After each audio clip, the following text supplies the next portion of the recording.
La construction aurait commencé au début du XIIIe. Ce qu'on sait, c'est que ça appartenait au prieuré de Vaux, que ce site peut être classé clunisien, puisqu'en fait il a des interactions avec le prieuré de Vaux sur Poligny.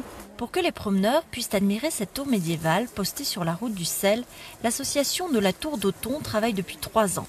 Débroussaillage, aménagement et sécurisation d'un chemin. L'objectif de l'association, c'est de redonner vie au château, au site, et que les gens de Montrond puissent se réapproprier leur patrimoine. Et cela fonctionne visiblement bien. On habite Montrond et on venait souvent faire du vélo ici. Imaginez plein d'arbres et plein de ronces, c'était complètement caché.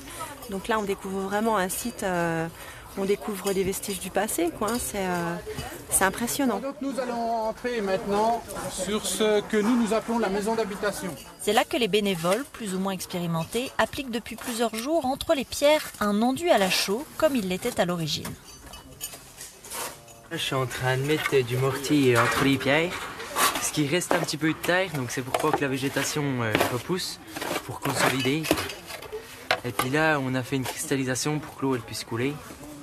L'urgence, cette année, sur ces 2 semaines que l'on fait avec les bénévoles, c'est déjà de protéger, de sécuriser.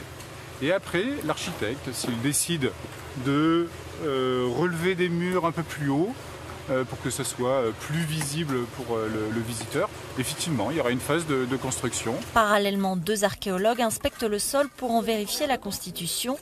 Un lieu d'accueil culturel s'y implantera peut-être un jour, mais ça, c'est une autre histoire à construire.